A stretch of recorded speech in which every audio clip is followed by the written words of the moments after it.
Hey guys, welcome to another cardiovascular lecture. Today is lecture 2 in a series of 3 cardiovascular lectures. So first we went over blood. This lecture is going to focus its attention on the heart, and then the next lecture in the sequence is going to focus its attention on blood vessels. So, as always, I've provided a series of learning objectives to kind of help guide you through the important points that we're going to cover over the heart today.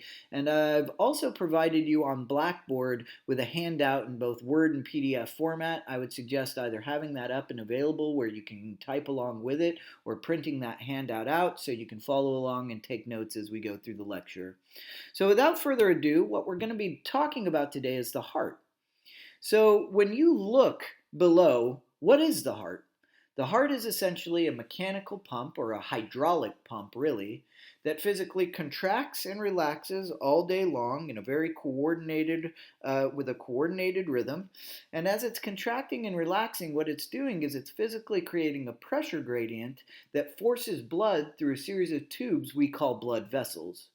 So in the previous lecture, we talked about arteries, which take blood away from the heart, capillaries, which are the most abundant and most important vessels because they facilitate exchange, and veins, which bring blood back to the heart. So the heart is a hydraulic or a mechanical pump. It's about the size of your fist, and its job is to contract and relax all day long.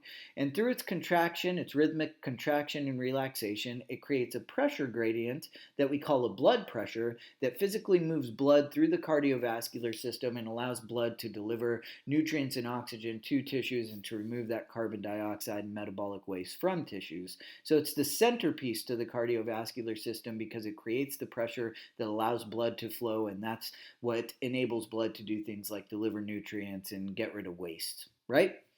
So when you think about the heart within the thoracic cavity, here we're looking at a transverse section of the thoracic cavity from inferior to superior.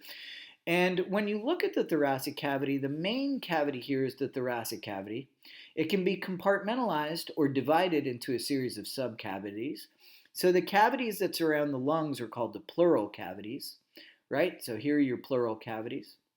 The cavity that surrounds the heart and all the major blood vessels in esophagus is a larger cavity called the mediastinum. And within the mediastinum, within the purview of the mediastinum, you have the pericardial cavity, which is the cavity that surrounds the heart itself. Now, when you think about the location of the heart, it's directly deep to the sternum. So there's your sternum in the anterior portion right here, kind of forming the middle of your thoracic cavity. And the heart is deep to the sternum. If you look at where this cut is taken from, it's in the inferior portion of the sternum, and one of the things you're trained to do as either a nurse or a paramedic when you're performing chest compressions during CPR is that you compress over the inferior aspect of the sternum. When you compress over the inferior aspect of the sternum, you actually squeeze on these chambers called ventricles, which allow for the heart to actually physically move blood. It allows for the pressure gradient to be created that moves the blood through the body. So that inferior sternal anatomical marking is an important one in clinical medicine. But the point here is that the cavity that surrounds the heart directly as a subcavity of the thoracic cavity, so a little cavity within the thoracic cavity, is called the pericardial cavity. Now, when you look at the heart, we know it's a little mechanical pump. And whenever you're looking at the heart, I want you to get your bearings about the heart anatomy. So you have this region of the heart called the superior border. I also call it the base of the heart, but you can call it the superior border of the heart. And what that does is that's the region of the heart from which all the major blood vessels either project out of or feed into. So that's the region of the heart right here. It's called the superior border of the base. And when you look at that, if you notice that superior border is tilted to the patient's right just a little bit. So remember, we're always talking about patient perspective. The tip of the heart, on the other hand, is projecting just a little bit to the left. So the heart actually projects down, and the tip, the apex of the heart, which we call the tip of the heart, which we call the apex of the heart, projects to the left a little bit. So if you're ever trying to orient your heart anatomy and you're looking at a heart externally, or you're looking at an image of the heart, a sonographic image of the heart, or whatever you're looking at, you can always orient yourself to the right and left side of the heart by looking at the apex of the heart, which is this tip here, and go, okay, that apex of the heart projects to the left, so anything that's near the apex of the heart is going to be on the left side of the heart, and the base kind of tilts to the right, so anything over here is going to be the right side of the heart. But that apex of the heart is a really important anatomical landmark or region to look at to orient yourself to heart anatomy. And the heart tilts so far to the left, right? The left lung in bipedal organisms has actually evolved to accommodate for that. So there's a little chunk taken out of the left lung called the cardiac notch, which accommodates for the space of the beating heart. Now, this muscle right here is your diaphragm, and you'll notice that the connective tissue that stabilizes the heart, that we call the pericardium, actually latches down, right, and has a continuous network with the diaphragm itself, because the diaphragm kind of forms the floor of the thoracic cavity. So your diaphragm is higher than you think it is, and the reason that heartburn, right, from the stomach manifests as pain coming from this area in your chest is because that esophagus is running right behind the heart. So when acid gets into the esophagus, it feels like chest pain, but it's not actually pain originating from the heart. It's due to problems in the esophagus itself. So here we have the heart. Apex of the heart projects or tilts a little bit to the left. Now, the heart is surrounded by a network of connective tissue and serous membranes that we collectively refer to as the pericardium. The pericardium can be divided into two principal subdivisions. The first one is the fibrous pericardium. The fibrous pericardium is a layer of dense connective tissue surrounding the heart that stabilizes the position of the heart, the position of blood vessels and nerves feeding into and out of the heart, right? So you got the fibrous pericardium, which stabilizes the position of the heart and the major blood vessels feeding into and out of the heart. And then you have your serous pericardium, which is split into the parietal and visceral layers. These are all kind of continuous with one another. So when you look at follow along 1, I want you to start paying attention to the anatomy of the pericardium as we go through it. So if you look at a frontal section of the thoracic cavity with the rib cage taken off, here we have the two lungs, the right lung and the left lung. They weren't particularly healthy lungs. And here you have the cardiac notch. When you're looking at the heart, you know the apex is over here, and that's always going to be to the left. And you know the base, right, or the superior border is over here, which is always going to be a little bit to the right. Now, this layer of connective tissue you see surrounding the heart externally here, this layer of dense connective tissue that stabilizes the position of the heart and the blood vessels feeding into and out of the heart, is referred to as the fibrous pericardium. Now, there's a model in the lab that shows you the fibrous pericardium. It's the only model we have with the fibrous pericardium, and the heart kind of sits in it, and you can see that pericardial membrane right around it. It's very obvious. So we have the fibrous pericardium, then deep to the fibrous pericardium, we have the serous pericardium. Remember, serous membranes are kind of like double-layered sacs that surround your organs.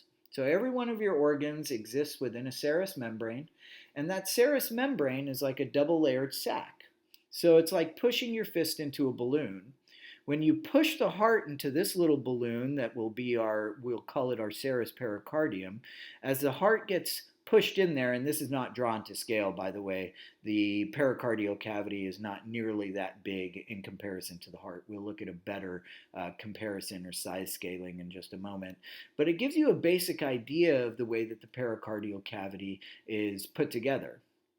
So the outside of the pericardial cavity, right, when we're talking about the serous pericardium, is called the parietal pericardium. And the parietal pericardium actually fuses to the fibrous pericardium, even though they're histologically different. So they're structurally and functionally different, the fibrous and the serous pericardium. The serous pericardium fuses to that fibrous pericardium. Then that serous membrane continues and it loops around and it surrounds the heart itself. So the layer of the serous pericardium that touches the heart itself we refer to as being the visceral pericardium. Now, if I was to ask this on an exam, I'd ask you to identify the specific layer, the parietal pericardium, the specific layer, the visceral pericardium, viscera because it contacts the organ itself. And if I was to ask you to identify the volumetric space, the space in between these two is referred to as the pericardial cavity. Now, within the pericardial cavity, right, lining the pericardial cavity is the serous membrane. And there's blood vessel networks that ultimately produce pericardial fluid and drain pericardial fluid with respect to lymphatic networks. But that doesn't matter. What you find in here in the pericardial cavity is pericardial fluid. And pericardial fluid is nice and slippery. And what it does, having that kind of lubricating property, having that really slippery property, is as the heart contracts and relaxes all day, every day, pericardial fluid reduces the friction of the heart against the body cavity wall, and that's a good thing. You don't want the heart rubbing directly against the body cavity wall. It could spark inflammation and it could interfere with the rhythms of the heart. So you don't want that. So that pericardial cavity and that fluid within it are really important because they lubricate and reduce friction of the beating heart against the body cavity wall. Now, if you think about the pericardial cavity in scale to the heart, this is a much better image. So the previous image we were looking at showed this big, huge pericardial cavity. The pericardial cavity surrounds the entirety of the heart, but it doesn't take up that much space comparative to the heart, right? It has a much smaller volume. It's just a couple of millimeters thick. So this is a better depiction, in my opinion, of the pericardial cavity.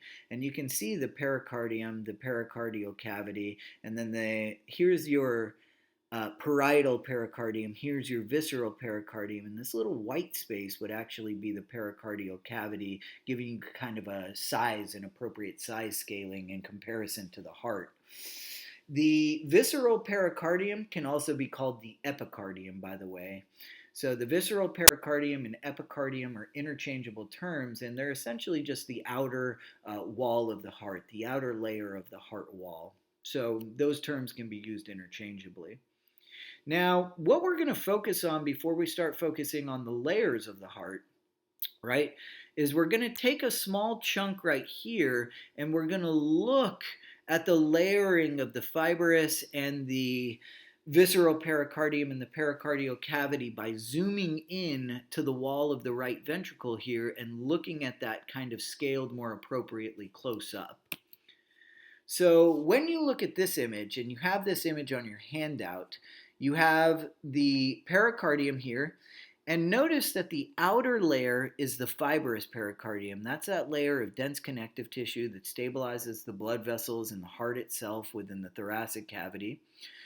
And then fused to that, right? When I say the parietal pericardium is fused to, right, as a continuous network of histologically and functionally unique tissue, we have the parietal layer of the pericardium. So this right here, where you get that change in the tissue consistency, is the parietal pericardium.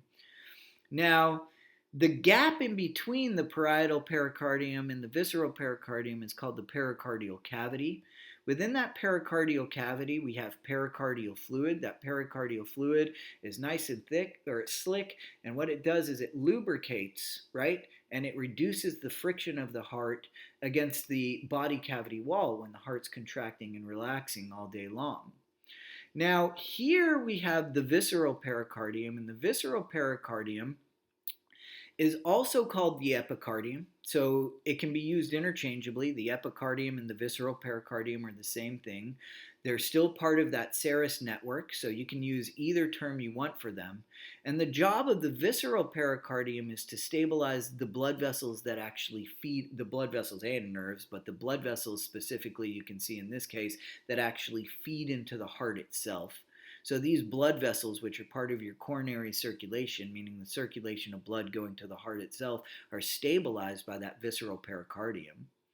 So a couple of questions I've given you is I've asked you to label these structures, and then I've asked you, okay, so let's think about how important this space is. So let's pretend there was a situation in which pericardial fluid couldn't drain appropriately. If pericardial fluid couldn't drain appropriately, what would start to happen is pericardial fluid would build up. And as that pericardial fluid built up within the pericardial cavity, what it would do is it would put a bunch of pressure on the heart, right? So we refer to the buildup of pericardial fluid as being pericardial effusion. And as that pericardial fluid starts to build up and put pressure on the heart, it actually changes the rhythms of the heart and the acoustics of the heart. And you can hear, right, that pericardial effusion in the change in acoustics, and it's called a cardiac tamponade. And that's something that we talk about in A&P2 in a much greater degree of detail. Another situation that can arise is you can actually have a hole or a tear or a defect in the pericardium where there's essentially a gap. And what happens is that pericardial fluid leaks out. And if that pericardial fluid leaks out, what the heart's going to do is it's going to rub against the body cavity wall every time it contracts and relaxes. So it's going to relax, contract, relax, and it's just going to be rubbing against that body cavity wall. And that's going to create a lot of friction. Right? So if there's a hole in the pericardium where the pericardial fluid's escaping, that can actually produce a condition or result in a condition called a heart rub, where the heart's rubbing against the body cavity wall, and that's another thing you can hear with a stethoscope. Now, just to get into the medical terminology a little bit, I asked you, what does cardiocentesis mean? And cardio means heart, and centesis means the removal of fluid. So a cardiocentesis is a procedure in which a syringe is inserted through this pericardium to the pericardial cavity, and pericardial fluid is actually removed. And you can do that diagnostically to look for the chemical compounds that you'd find in the pericardial fluid, or you can do that as a treatment for something like pericardial effusion, right? But it's called a cardiocentesis. So centesis just means removal of fluid, like amniocentesis, right? That's just a removal of amniotic fluid. And cardio is pertaining to the heart. So cardiocentesis is actually just a procedure in which you remove pericardial fluid. And it can be important as both a diagnostic procedure or as a treatment procedure for certain conditions. Now, when you look at the external structures of the heart that you need to know for this exam, for this class, what you can always reference is the apex of the heart. So you know the apex of the heart projects to the left. Therefore, everything on this side of the heart is going to be the left side of the heart, and everything on this side of the heart is going to be the right. Trust me when I say, when you're looking at images of the heart and you're looking at things like sonograms or cardiac echoes and you're going, oh, how do I orient myself? The apex becomes a really important anatomical landmark to just go, okay, that's the bottom left side of the heart. Everything else I can orient from there.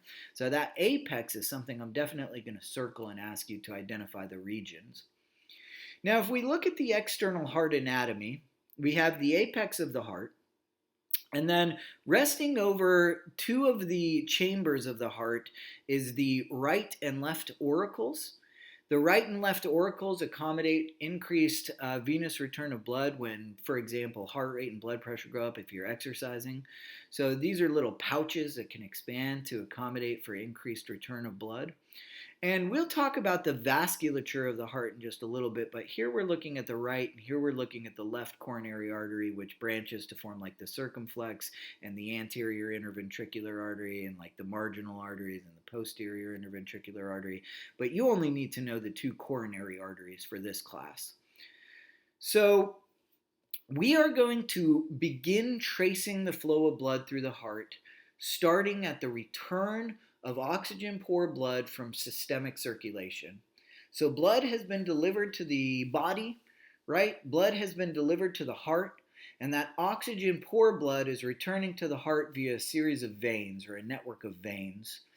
And right, blood going to the hand is going to return to a network of veins, but everything from the superior two-thirds of the body, all that blood draining, right, and returning back to the heart from the superior third of the body. So thinking about right here up, your limbs here up, all of that's going to form a common point of drainage in a vein called the superior vena cava. So we have the superior vena cava or vena cava, depending on which instructor you get. So there's the superior vena cava, and then there's the inferior vena cava. The inferior vena cava is the common point of drainage or return of blood to the heart from the inferior 2/3 of the body. So the superior vena cava is the common point of blood return from the superior 1/3 of the body, the inferior vena cava or cava from the inferior 2/3 of the body. And essentially, that blood returns back to the heart. So we have the superior and inferior vena cava, superior third of the body, inferior 2/3 of the body. And then we have blood returning back to the right side of the heart coming from the heart itself. So the heart itself needs blood, and it gets blood. There's exchange of oxygen and nutrients and a pickup of carbon dioxide and waste at the level of capillaries. Those capillaries become veins, and then those veins form a common point of drainage in a really important fat daddy vein called the coronary sinus. So whenever you hear a sinus and you're talking about the cardiovascular system in a blood vessel, sinus is just another way of saying fat daddy vein. So the superior vena cava or vena cava, the inferior vena cava, and the coronary sinus all return blood back to a specific chamber of the heart called the right atrium. So when you think about the heart is a four-chambered structure, and the movement between chambers and major blood vessels is regulated by valves. These valves ensure unidirectional blood flow. In other words, they ensure that blood is flowing through the heart in one direction, right? So blood should be moving through the heart in one direction. If it starts moving backward, that's problematic. It means there's a problem with a valve, or there's something going on with the ability of the heart to contract properly, and that becomes an issue. So the heart is a four-chambered organ.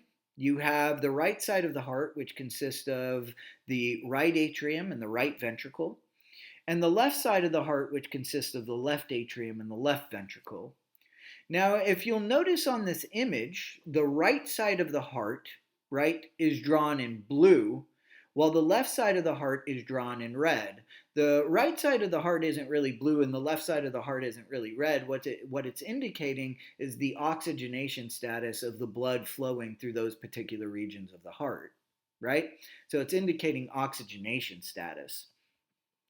So when we look at the heart, let's orient ourselves right off the bat here. And then we're going to meticulously trace the flow of blood through the heart. And we're going to talk about the pulmonary and the systemic circulations. And then we're briefly going to touch on coronary circulation before getting into the basic physiology of the heart. Again, intro class, we're just kind of flying through and doing our thing. So when you look at the structures of the heart that you need to know, the outermost layer of the wall of the heart is called the epicardium. So we can go back here for just a second. The outermost layer of the wall of the heart is called the epicardium. The epicardium and visceral pericardium are the same things. They can be used interchangeably. The muscular wall of the heart, so cardiac muscle tissue, the muscular wall of the heart, which is made of cardiac muscle tissue, which accounts for like 95% of the mass of the heart, is called the myocardium. So my means muscle, and then card pertains to heart. IUM is the noun form of the word, so it means the muscular wall of the heart is what we're looking at here, right? So we have the myocardium. And then there's a layer of tissue that lines the chambers of the heart itself called the endocardium. Actually lining the endocardial network, right, that comes into contact with blood, you have simple squamous epithelial tissue lining the actual chambers of the heart. And the simple squamous epithelial tissue of the endocardium makes the chambers of the heart nice and smooth. And what that does is it prevents things like platelets from catching on the chamber walls and triggering blood clots in the chambers that are going to be distributed throughout your body. That wouldn't be a good thing. So we want a nice smooth area within the heart itself. So we have the layers of the heart, which are on your lab. We have and definitely could be asked on a sheep heart. So go through that sheep heart dissection, that lab video sheep heart dissection. But we have the epicardium. So if I asked you, identify the layer indicated by the pointer, you'd have the epicardium, the myocardium, and the endocardium. right? So those are the three layers. They can really be beautifully observed on the sheep heart, and we have that sheep heart dissection up in the lab. Now, when you're thinking about structures of the heart that aren't associated with the chambers or the valves, the major one for you to know here is the apex of the heart, because the apex will always be on the left side, right? And then everything else you can orient as being right with this superior border here, or this base of the heart. So you have the apex of the heart, and separating the left and the right sides of the heart, specifically the right and left ventricle, so this is the right ventricle, this is the left ventricle, is a structure called the interventricular septum. So inter means between, ventricles means between these two chambers, and septum is essentially a barrier. So this right here is the interventricular septum. If I put a pointer on it during a lab practical or a lecture exam and said identify the structure, that would be the interventricular septum. Now, as we continue moving through, we know the heart is a four-chambered structure, and we know that the movement of blood through the heart is regulated by valves in order to ensure that blood moves in one direction, or in order to ensure unidirectional movement of blood. Now, when we think about blood returning from the systemic circulation, blood returns from systemic circulation via the superior vena cava, the inferior vena cava, and this is the little opening for the coronary sinus. And that blood returning from systemic circulation or coronary circulation, that oxygen poor, aka deoxygenated blood, will first enter into the right atrium. So the atria, or singular atrium, are these small chambers that are superior. So these two chambers, this is the right atrium, this is the left atrium. So if I ask you, all of the following are blood vessels that return blood to the right atrium, except you know that the blood vessels that return oxygen poor to the blood to the right atrium are the superior vena cava, the inferior vena cava, and the coronary sinus. That oxygen poor blood entering the right atrium then moves passively through an open tricuspid valve, aka right atrioventricular valve, but we call it the tricuspid valve in this class, but if you used right atrioventricular valve or right AV valve, I'd be happy with that. So that blood then moves through the tricuspid valve, right? And it's called that because there are three defined anatomical cusps. It moves from the right atrium to the right ventricle through the tricuspid valve. So oxygen poor blood moves from the right atrium to the right ventricle through an open tricuspid valve. Now, at the moment, right, imagine that the entire heart is relaxing. Now, there are a couple of terminology phrases that I want you to know. There's a little bit of terminology I'm going to introduce here. So when you talk about the heart contracting, you say a chamber of the heart is in systole. So if I say, for example, the atrium, the right atrium is in systole, that means the right atrium is contracting. And the right atrium contracts from the top to the bottom, because it's moving blood down into the ventricles. It doesn't actually fill the ventricle up, it just tops the ventricle off. It just gives the last little burst of blood. And because we only have one lecture dedicated to the heart, I'm kind of simplifying things a little bit. So systole refers to a chamber of the heart contracting. Diastole refers to a chamber of the heart relaxing.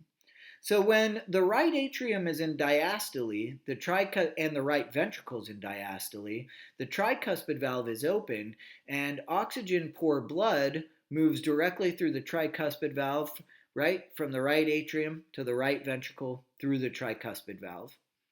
So that valve there, tricuspid valve. Now, eventually the right atrium will go into systole and it will contract, and the left atrium is doing this simultaneously, but we're focusing on the right side of the heart. And it will contract from base to apex, moving blood down into the ventricle, not filling it up, but topping it off.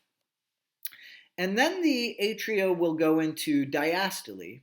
Now, if I asked you a question during right atrial systole or during atrial systole, what would be the status of the tricuspid valve? Would it be open or closed? What do you think the tricuspid valve would be doing if the atria were contracting from base to apex, moving blood into the ventricle? Well, the tricuspid valve would be open, otherwise blood wouldn't be moving anywhere.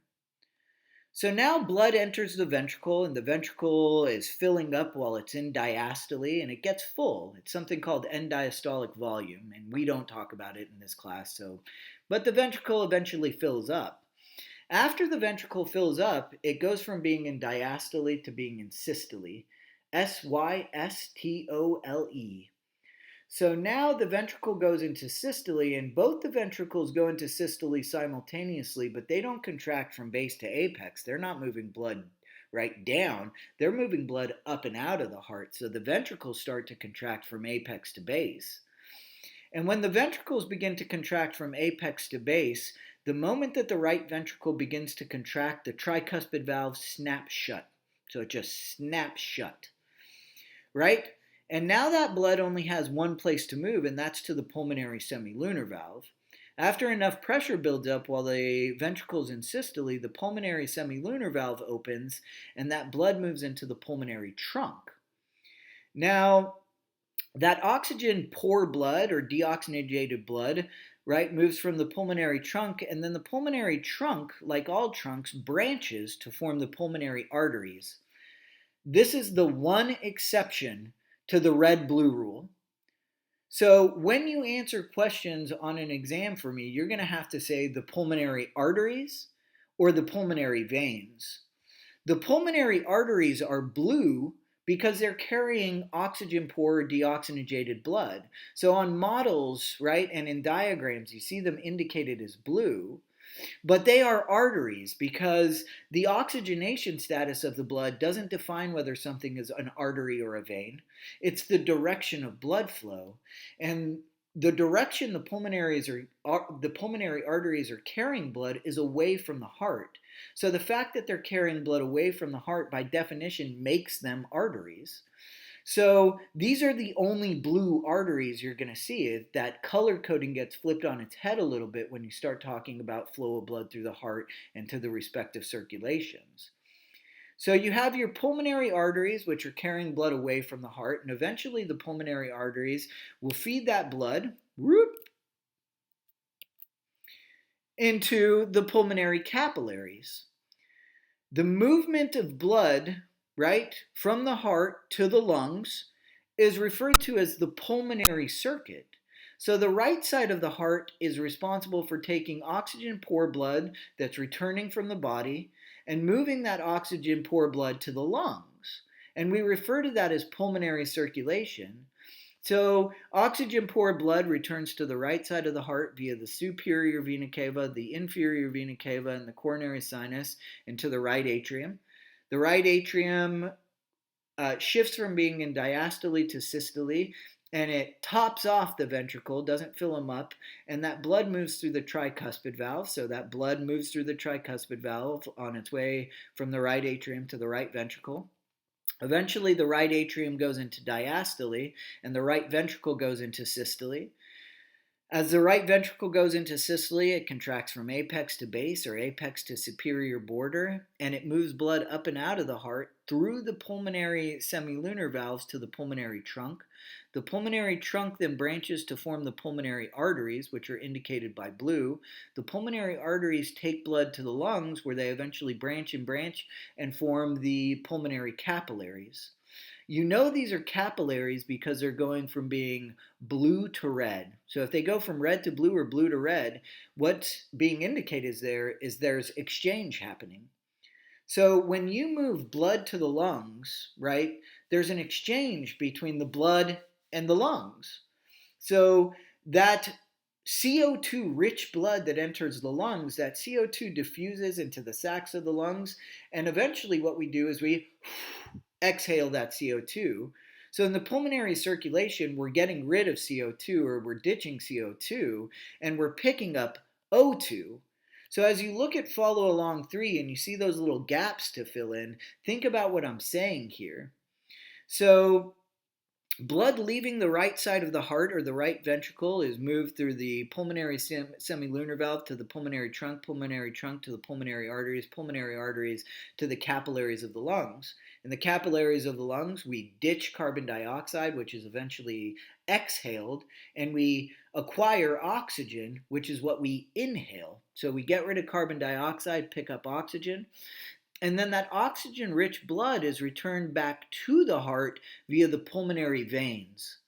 Now, this is the only exception to the red-blue rule with arteries and veins. The pulmonary arteries are blue, the pulmonary veins are red. The oxygenation status doesn't dictate whether it's an artery or a vein, it's the direction of blood flow. And I'm going to get a lot of people on that on this exam. I always do. I will definitely ask you, and if you just say pulmonary, it's just wrong, because I want you to know that it's the direction of blood flow that dictates an artery and a vein, not the oxygenation status. So the pulmonary arteries then, the pulmonary veins then return blood back to the left atrium. And that's where we're going to pick up our discussion. So put simply, the pulmonary veins bring blood back to the left atrium of the heart. The left atrium of the heart goes into systole at the same time the right atrium of the heart does. It's happening simultaneously. Moves blood down into the ventricle, doesn't fill it up but tops it off. Moves it through a valve called the bicuspid valve.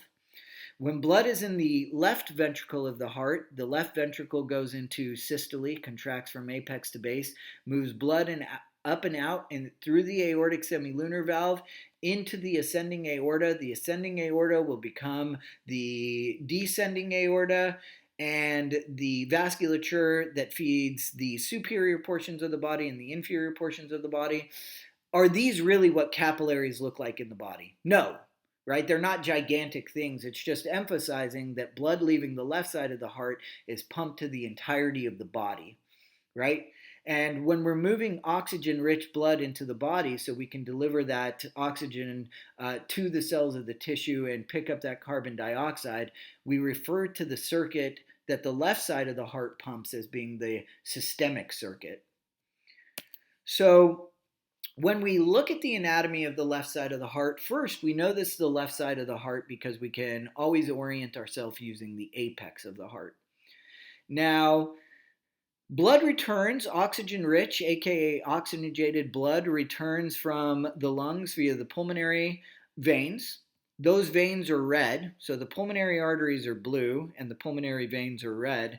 The oxygenation status doesn't matter. It's the fact that these are returning blood back to the heart. So the pulmonary veins return O2-rich blood back to the left atrium.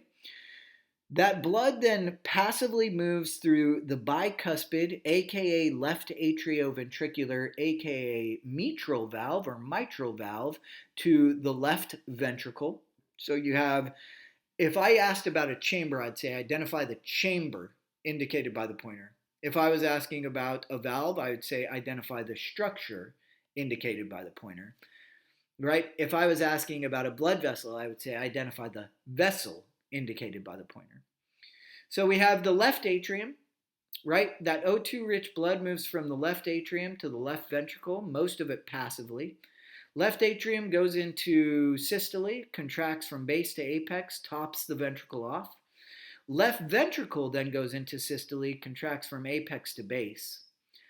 Now, as the left ventricle contracts from apex to base, the moment that the ventricles begin to contract, the tricuspid valve on the right side of the heart snaps shut. At the same time, the bicuspid valve on the left side of the heart snaps shut. So both of those valves snap shut.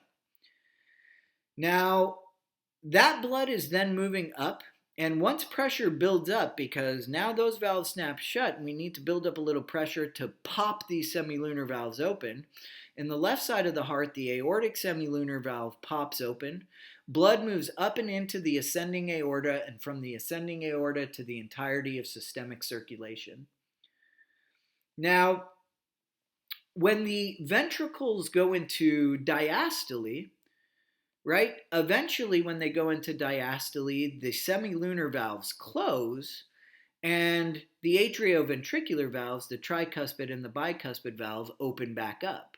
Because if one of the valves isn't open, there is no movement of blood. So, right, you essentially get the alternation between the opening of the tricuspid and the bicuspid, and then they close. The pulmonary and aortic semilunar valves open when the ventricles are in systole. When the ventricles are in diastole, they close, and then the semilunar valves right? Or the tricuspid and bicuspid valve open again. So you're alternating open and closed status between these particular valves.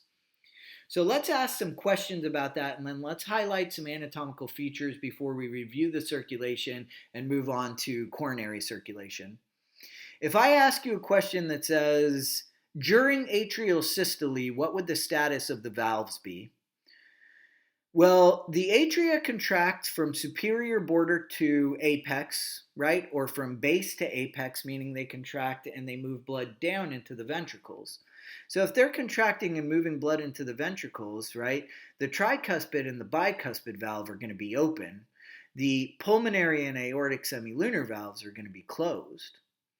Now, when the atria are done being in systole and they shift to being in diastole, the ventricles are full of blood at that time. So the ventricles then go into systole and they contract from apex to base. And as they contract from apex to base, the tricuspid and bicuspid valves snap shut. They shut with a lot of force. And what happens is the pulmonary semilunar and aortic semilunar valves pop open. So the blood moves up and out of the heart.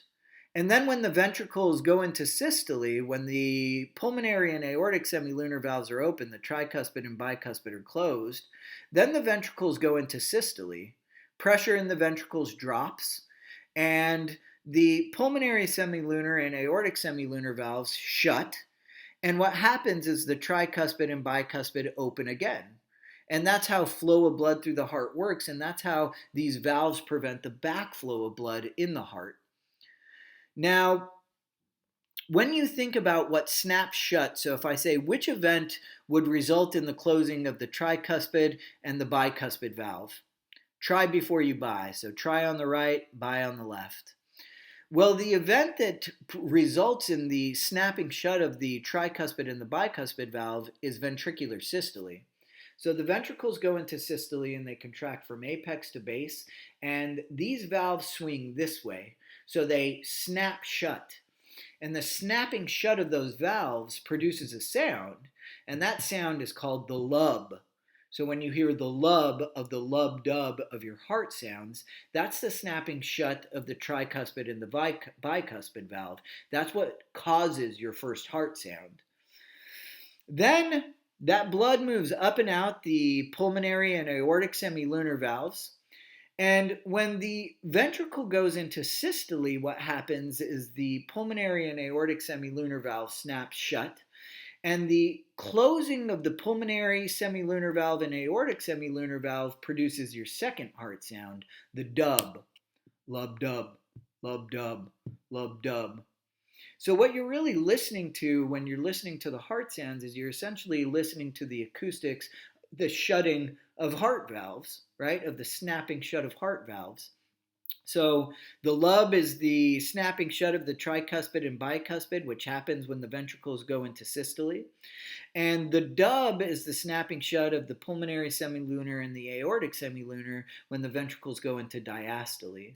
So you can tell when you hear the lub, the ventricle is in systole, systole, systole. When you hear the dub, the ventricle is in diastole.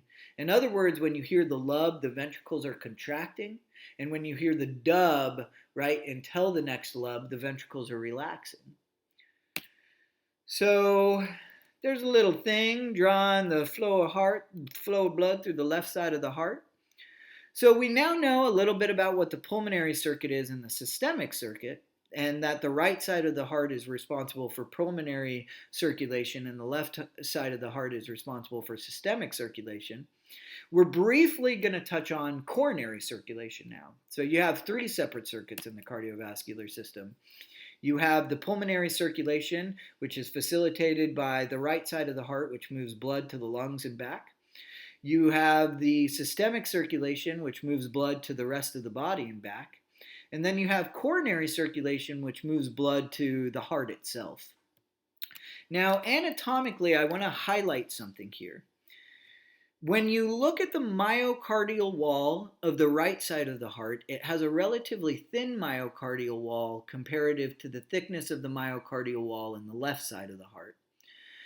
The thickness of the myocardial wall in the right side of the heart is an anatomical correlate to what the heart does. In other words, the right side of the heart moves blood to the lungs and back.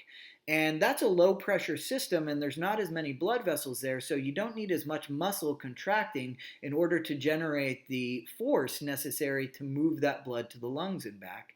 As a consequence of that, you can look at the apex of the heart to distinguish between right and left. You can also look at the thickness of the myocardial wall.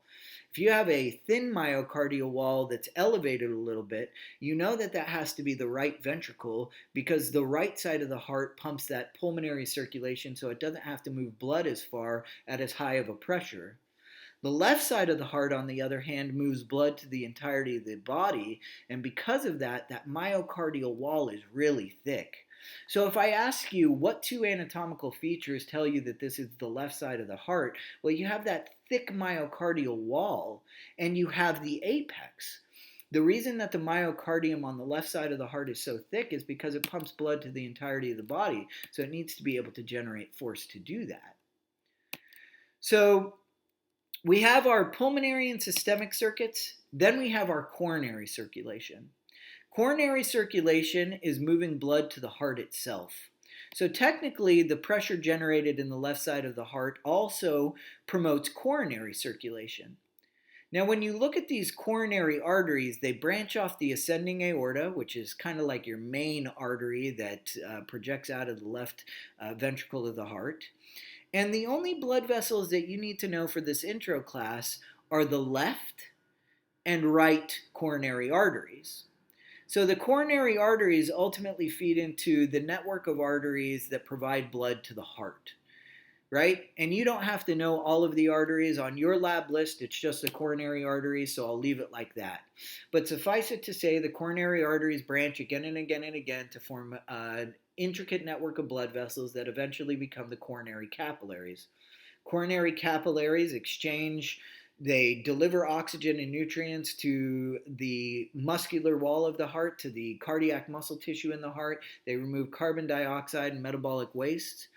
And what returns that blood back to the flow in the heart, because that blood, right, you extract the oxygen and the nutrients and that blood becomes deoxygenated or oxygen poor flowing to the heart itself, you actually have to return that blood back to the right atrium of the heart to be sent to the lungs, right, in the pulmonary circulation. And the vein that drains blood from the heart itself is this big fat daddy vein in the back of the heart that brings that blood back to the right atrium, called the coronary sinus. Now, the heart has two kinds of cells. You have contractile cardiac muscle cells, which account for about 99% of the mass of the heart. 40% of a contractile cardiac muscle cell, the mass of it can be accounted for by mitochondria. So whereas these contractile cardiac muscle cells, there's huge amount of mitochondria in there because the heart is a really energetic organ. It requires a lot of ATP. And contractile cardiac muscle cells generate the contractile force necessary to move blood. So their sarcomeres, right, get pulled via sliding filament theory, and they move closer together, and the cells get shorter, and they squeeze blood through the body, right? So cardiac muscle cells squeeze. Another type of heart cell we have is called an autorhythmic cell. Autorhythmic cells account for about 1% of the mass of the heart, and you can think of autorhythmic cells as being like the wiring of the heart.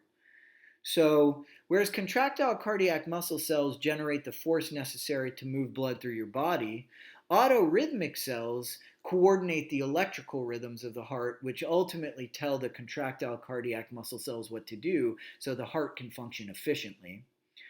So we're going to look at contractile cardiac muscle cells and autorhythmic cells, and we're going to briefly go over the physiology of the heart and what's meant by involuntary control.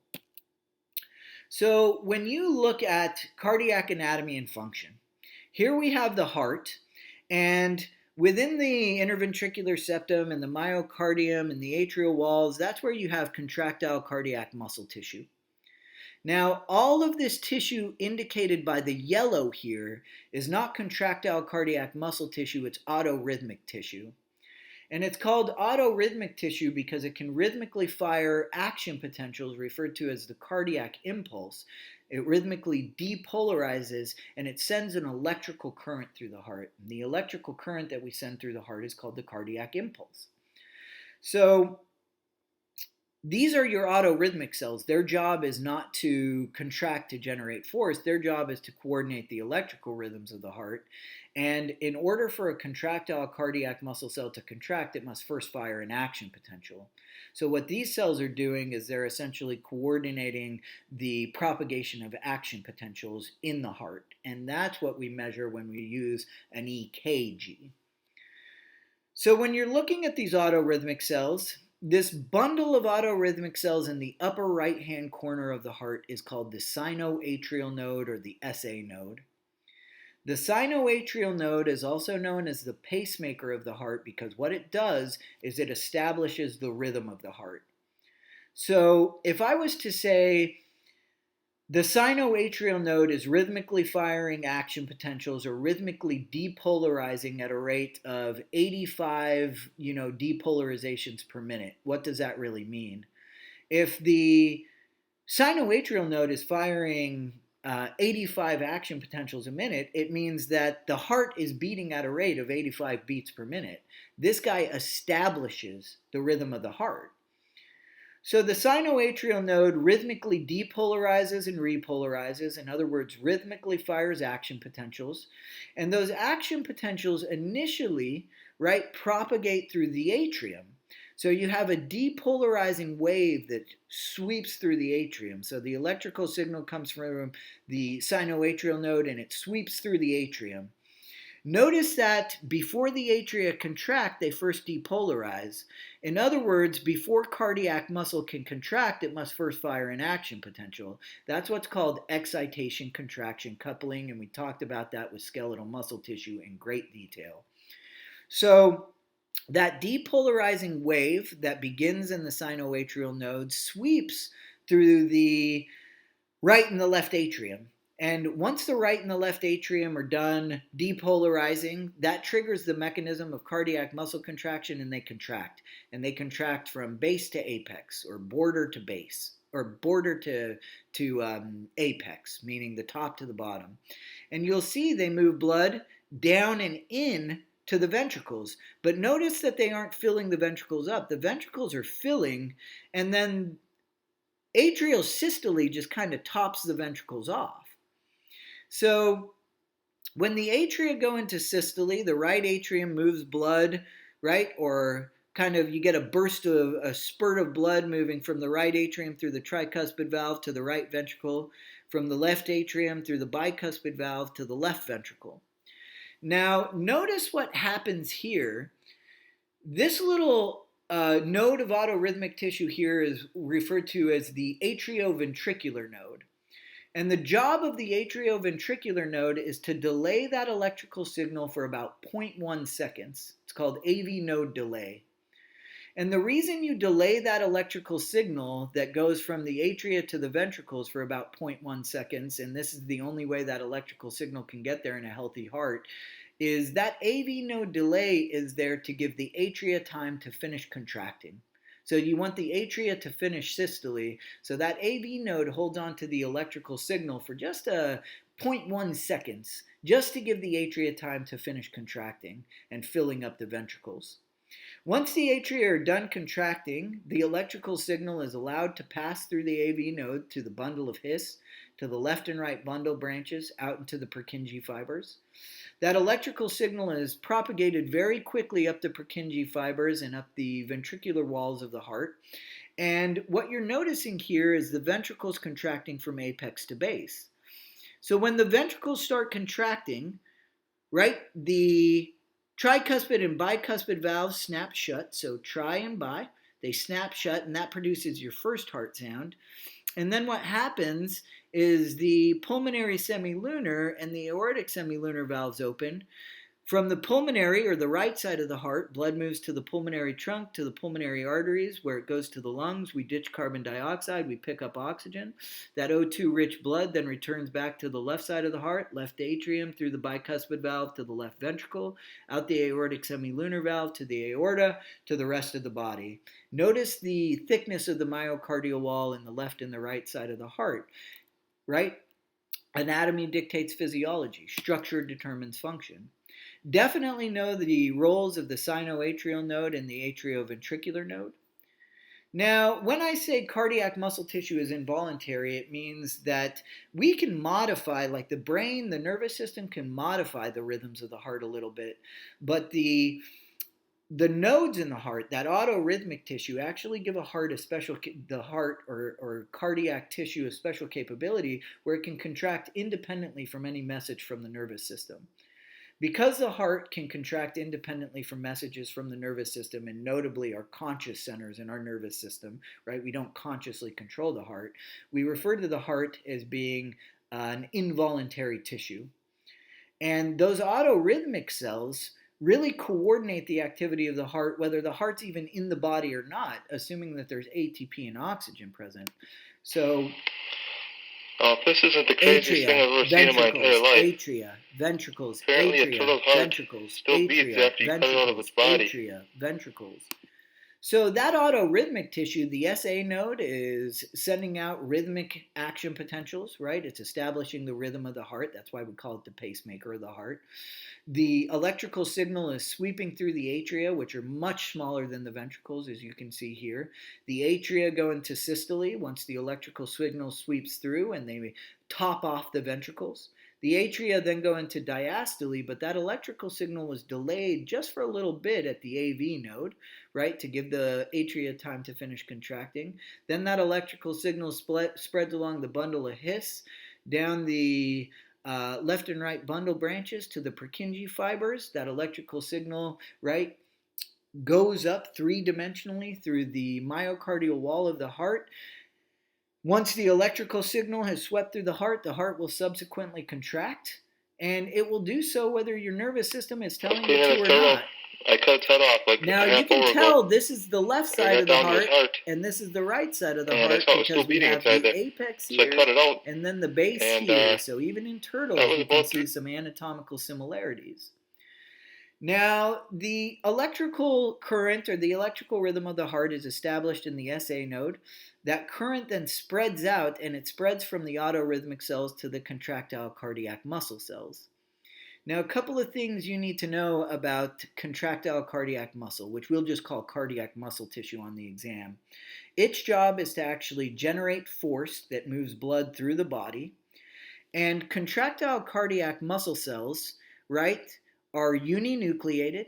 They're branched, right?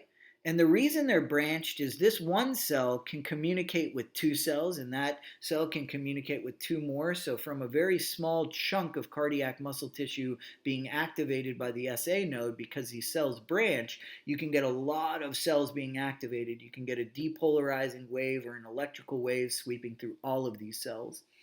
So cardiac muscle tissue is uninucleated. Cardiac muscle cells themselves are branched, so you'll see that branching pattern when you look under it on a histological image. And cardiac muscle cells, right, the contractile cardiac muscle, but we'll just call them cardiac muscle cells, the cells that make up cardiac muscle tissue are attached to one another via these special junctions called intercalated discs. So each one of these in the cardiac muscle tissue is an intercalated disc.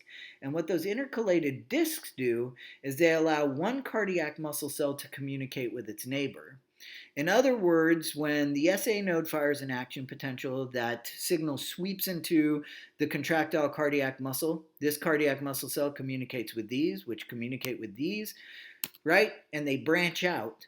So it allows for communication among one cardiac muscle cell and another, which allows the heart to kind of coordinate its functions. So when you're looking at cardiac muscle tissue and I say, give me a few histological characteristics, well, you see that branching pattern, you see the uninucleation, the striation, and particularly importantly, you see these intercalated discs, which allow one cardiac muscle cell to communicate with its neighbor. And with that said, I will bid you a fond farewell and have a good night.